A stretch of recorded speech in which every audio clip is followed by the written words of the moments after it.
All right, my friends, this is Sumo Deadlift tutorial. I've got Britney demoing. So what we're gonna do is start with the Sumo Deadlift setup. We're gonna demo on a kettlebell first. It helps for vision and practice before we get on the barbell. So what you'll note is she's in her natural squat stance here first. This is where we live as CrossFitters. We don't do a whole lot of sumo style. We have a really good point of reference to start with on the squat. So to establish her sumo deadlift stance, she's gonna step to the outside. And what we're gonna go with is about 1 to 1.5 foot widths wider than your natural squat stance.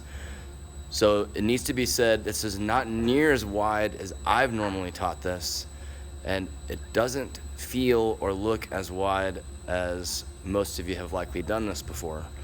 So it's just outside of your normal squat. So notice the second point with her initial stance here is her toes are turned out. So this is gonna help her achieve the joint angles that we want here in just a second. So we've got this 1 to 1.5 steps outside of natural squat stance and toes turned out. Now, what we're gonna do is reach down and establish our grip. So this is a little bit different than what you'll see on the barbell because the kettlebell is not the same. So her arms are gonna be moving in. What you'll see on the barbell is that her arms are gonna be directly underneath her shoulders, all right? So just note that'll be a little bit different when we switch to the barbell. But from here, what we've got is all the same principles as our normal deadlift. So she's thinking about protecting her pitch, she's breathing and bracing. There's no slack in that system whatsoever, and that's our good setup. So go ahead and stand up and relax, Brittany. Can you step back from the kettlebell? Okay, let's come back in and let's go through here. So we're gonna go a step to a step and a half wider than our normal squat. Then she's gonna work her way down and grab onto the bell. All right, so second thing we wanna look at here, what we're looking to do is stack the joints of the lower body. So the way that Britney describes this is like building a house. Looks like the foundation of a house. So what that means is the ankle's directly underneath the knee, all right? That we're stacked there in a house style structure. Can you show what a house would not look like in a couple ways? So if we went too wide, do you guys see how the ankle is now clearly outside of the knee? We don't want to get so wide that we miss out on that ankle. So we're gonna stack those joints. So she's gonna reclaim that house style position. So when they go down to grab kettlebell or barbell here in just a second, we're searching for that knee directly over the ankle house style structure. Yeah. Right, so now we are transitioning into the lifting of the bell. So Brittany's gonna make a good approach. She's gonna build her house. She's gonna protect the pitch. She's gonna create tension throughout her entire body. And now what she's gonna visualize as she begins to lift is she's gonna think about pressing her entire foot aggressively into the ground. So that's gonna be big toe, pinky toe, all the way back through the heel. And as she lifts, she's gonna visualize pushing the floor down with her legs. So think about pushing the earth down with the legs. What we still wanna make sure of is that this is a hinge pattern, not a squat pattern. So you'll notice her knees are gonna stay back as she lifts. So do a real squatty rep just so they can see the difference.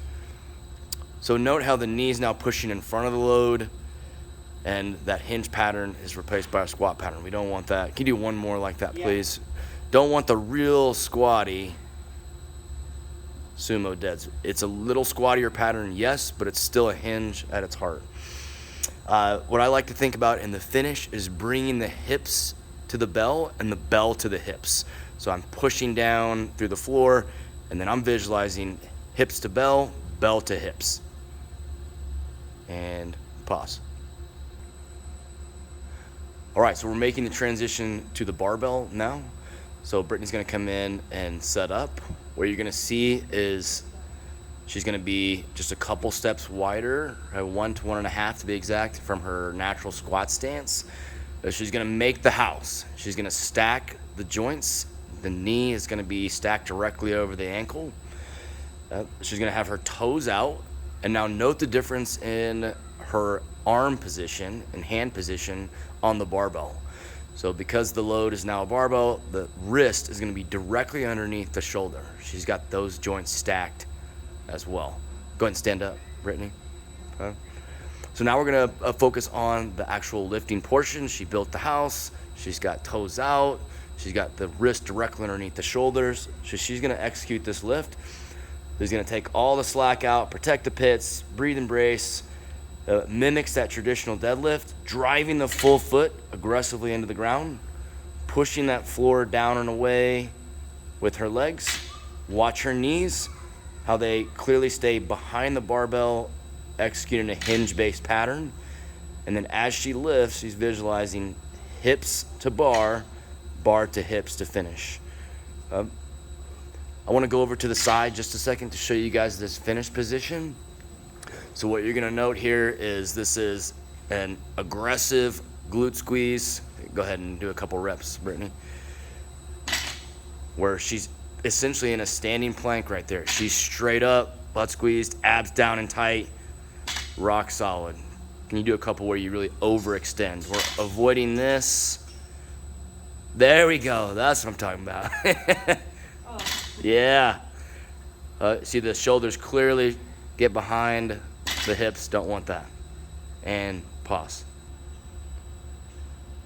All right, to end the video, we're gonna show you just a few common faults to look for. The first one here is gonna be knees too far over the bar, or what we referred to earlier as something that's a little bit too squatty. So Brittany's gonna show the fault. So notice the knees are pressing in front of the bar. She's got her hips a little bit too low. And go ahead and kind of lift like that. So instead, what she's gonna do is she's gonna keep her knees back behind the bar. She's gonna build that aggressive house. Now, watch the tracking of the knees are staying back, and they're really pressing down through the stacked joint. Another common flaw is to have the toes facing too far forward. This goes directly into that same line of thought. When the toes are too far forward, the sumo deadlift is gonna naturally probably be too squatty. You're gonna get the knees in front, and we won't get that good hinge-based position that we want. So we want the toes facing out, like so. It's all about building the house. That's what we're after. The other faults here are pretty common. She's not gonna show these now, but full body tension, making sure to take all the slack out of the body and the barbell consistently throughout the lift. Being patient off the ground. So no gripping and ripping, talking about pushing the floor away with the legs, and then finishing hip to bar, bar to hips. These are kind of synergistic working together, but talking about the engagement of the lats, so protecting the pits, and in turn, that should help keep the bar tight to the body, never letting it float away. If you guys have questions, please let myself or Brittany know. We'll help you. See y'all.